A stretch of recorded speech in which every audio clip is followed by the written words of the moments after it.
यह कहानी है एक छोटे से गांव की, जहां रात के समय एक बौने सा बुल्लू काट ने गांव वालों को डरा दिया था। गांव का नाम था भूतिया, क्योंकि यहाँ कई सालों से अजीब अजीब घटनाएं हो रही थीं।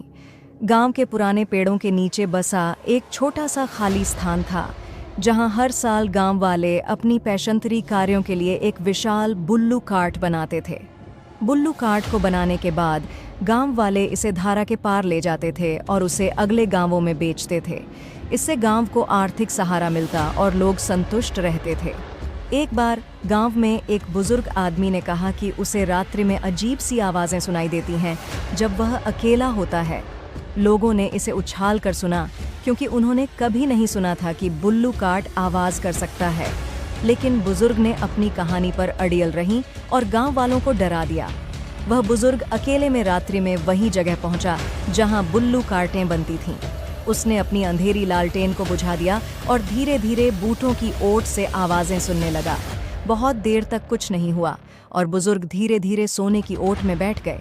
तभी एक हलचल हुई और एक भूतिया सा बुल्लू काट उसके सामने आया।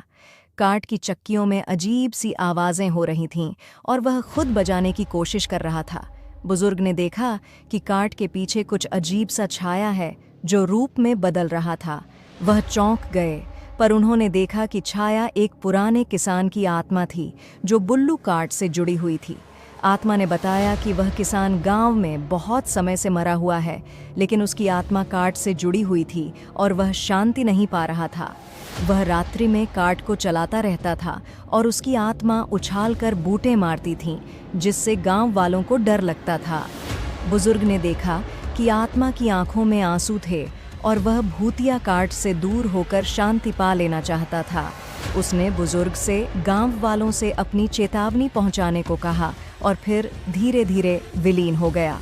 बुजुर्ग ने गांव वालों को सच्चाई बताई और उन्होंने सभी मिलकर उस किसान की आत्मा को शांति प्रदान की। उसके बाद से वह गांव में कोई भूतिया आवाज़ नहीं सुनी गई और लोगों का डर बिल्कुल दूर हो गया। इस कहानी से सीखने को कुछ है कि कभी-कभी हमें अपनी पूर्वजों की आत्माओं की श्रद्धांजलि अर्थात शांति देना चाहिए, ताकि वे भूतिया रूप में नहीं विलीन हों और हमारे बीते हुए संबंधों का आत्मा शांति पा सके।